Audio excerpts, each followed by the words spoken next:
4 years, I was working in the IT industry in various companies, and one thing that I noticed was that a lot of my colleagues and friends were very unhappy in the company. This wasn't isolated to the company I was in, it was friends in other companies too. The longer they work in a company, the longer the coffee breaks.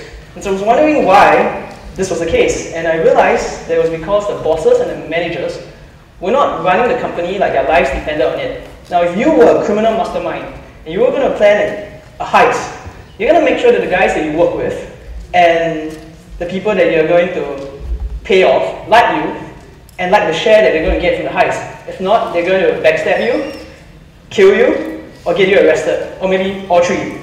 Now, so how do you run a company like you're going to run a heist?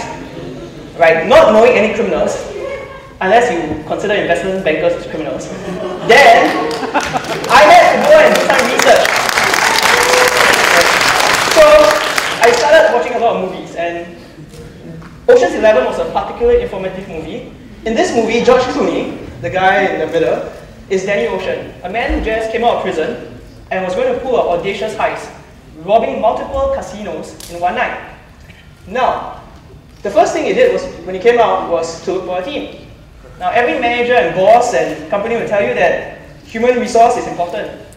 But if you work long enough, you know there's the worst staff department. Now, how many of you know people who go NUS and NTU and SMU and say, you know what, when I graduate my first class honors, I want to work in human resource? Very, very few. And things get harder when we see how people actually hire nowadays. You either use a job agency, which is totally not on your side.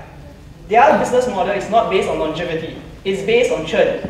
Their model is to convince you that someone is good enough so that you accept him, he stays long enough so that they get his commission, and then they hope he runs to another company so they can place another guy in your company. The other model that people do is that they put ads up, and then you get thousands of resumes, got to filter through them, hoping that you don't miss someone good. Get that person in, make him take tests, do interviews, and then finally he might meet the manager he's going to work with for the boss. The truth is, hiring doesn't work. You need to do recruitment. So what is recruitment? You find out who is missing from the team, and then you go and look for that person. So like in the movie, Danny Ocean went to Chicago to meet Matt Damon's character, to hire him to be the pickpocket, to recruit personally. But the problem with recruitment, it's how our ecosystem is set up. All your bosses, right, say that you do good work, but they don't tell other people that you have done good work. You look at company websites, you only see the CEO, the CTO, but you don't see the people who make their lives easy. You don't see the people who are actually paddling hard so that the CTO and the CEO can soar and look good.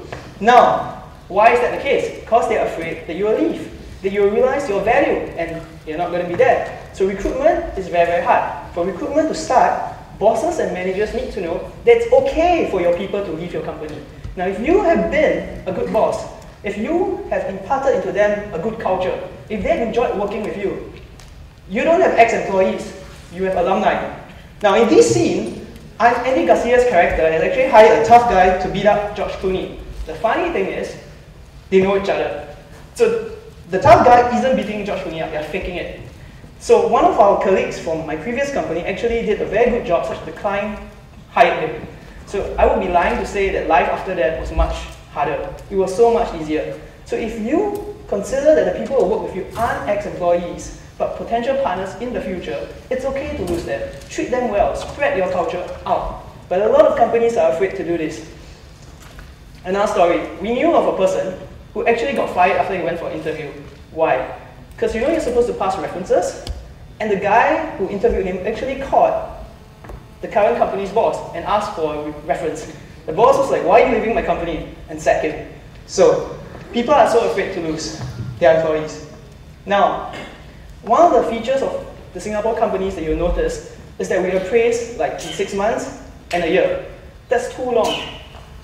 You should constantly redistribute work as often as you can. If you recruit well, when someone is not pulling his weight, it's not because of a lack of ability or a lack of desire, but it's just because work has not been redistributed properly. Now, why is this important? To shorten the cycles of appraisal and redistribution of work. It is because a disgruntled employee can never be made happy again. Now, in a last company, what we had was a bunch of guys a 5-man team, and a few of us was pulling up the average productivity of everyone. So we stayed back late, we brought work home. No matter how much you give in a bonus, it's never enough. And the funny thing is, the guys who didn't do their jobs, they also don't think they got enough.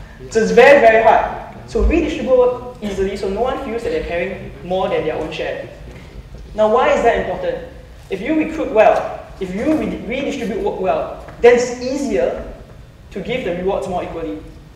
And one of the key things is that you should agree on the rewards first. Now in this scene, George Clooney is telling everyone that everyone's going to get an equal share of the heist money. Now, it's easy to say that because you know you've recruited well and you're going to redistribute work well. Don't use arbitrary annual appraisal systems. Now, one of the funny things about companies is they like to appraise people after 1 year, and then people have to wonder how well they did after 1 year, only after 1 year, and wonder how much they're going to get. Now, arbitrary. There was this company with 5 people in the team, and the boss, the high up, said that each person can only have, the average grade has to be a B. Now, they had 3 stars in the team, 3 superstars. But one of this guy had to draw lots, and the shortest lot, and he got a B. His bonus was affected. Why? Because there's 5 people. 2 had to get a C, because they were the worst, and C was the lowest you could go. You can't give all 3 A because the average is out of whack. So one of the things that we've been thinking about is you don't use arbitrary annual appraisal systems so that you can reward equally. If you recruit well, redistribute the work well.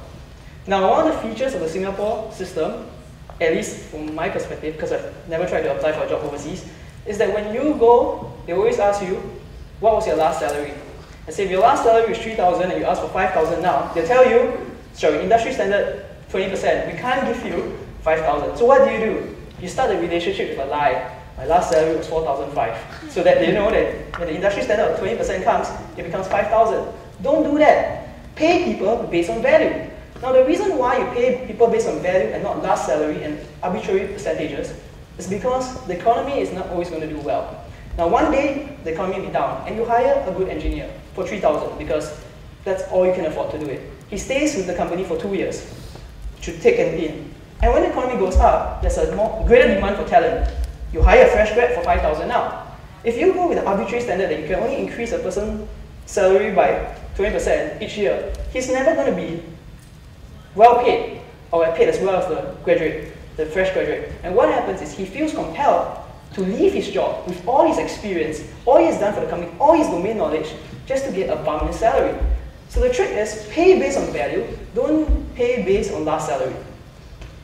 Now, the guy for being a good boss is don't be an abusive boyfriend and husband. In this scene, it's just after the scene where Danny Ocean offered Andy Garcia's character all the money that was stolen back, if Andy Garcia would give up his girlfriend. Obviously, he said yes, the girlfriend left, and he's looking pissed off. Now, what do I mean by don't be an abusive boyfriend or husband? Don't be the kind of guy who comes home every day, normally, takes off your shoes, throws it to the side, flops in front of the couch, watch the TV and say, woman, where's my dinner? Now, they may do it for the first month because they love you, may do it for the second month because they love you. But by the 11th month, she's going to pack her bag and say, you know what, I'm going to leave, screw this. And then that's only then you run to her and say, I love you so much, please don't leave me. Remember the good times when I was chasing you and everything? I'll promise to do that again. I'll even leave the seat down. Now then the girl says, oh, you know, yeah, she's so great, she's cooking me good food, bring me out, even bought me a diamond ring. And then you treat her nicely for the first month, wash the dishes, do the laundry. But the second month you start, you know, not doing that. By the third month you're going, hey woman, where's my dinner? And by the fourth month, she finds her ring gone. You pawn it to go and gamble with her friends. So don't be, but you see, that's the thing, a lot of bosses do that. They try to overload so much work and promise you that at the end, things will be better, the bonus will be good. And then you realize it's not. Because once you're disgruntled, it's very hard to get you up to a level where you're going to be happy again. I can personally attest to the fact that working 6 days a week and with up to 11 o'clock and sometimes early in the morning, no bonus can make up for the fact that you don't get to spend every day as much as you can with your loved ones and your family. So you know what? Reward more regularly. Don't wait to the end. Don't be an abusive husband or boyfriend. Now, one of the reasons why bosses don't like to give so much to their staff is because they said, I started the company. I took the capital risk. But the thing is, there's risk when someone chooses to follow you. So, about a year ago, I decided to start my own company, to try to create an environment where I could put all these kind of processes in place. And one of the discussions that we had was, what if people join us in later? Should they get as equal share as possible? And it was like saying, we've convinced these people to quit their jobs to join us. They may not be putting up the capital investment. They may not be coming at the same time. But you know what? They're taking as big as a risk to follow. Now, if you want talent, the talent is sacrificing something to follow you, to follow your decisions, to make what you dream possible. And that risk has to be rewarded. In Singapore, we tend not to have a culture to do that. So that risk-taking must be rewarded. Now, why is it important to fix the work environment? Why do you want to recruit well, redistribute well, and reward well? Because then you make the folks you work with happy people. But why is that important, besides helping the bottom line?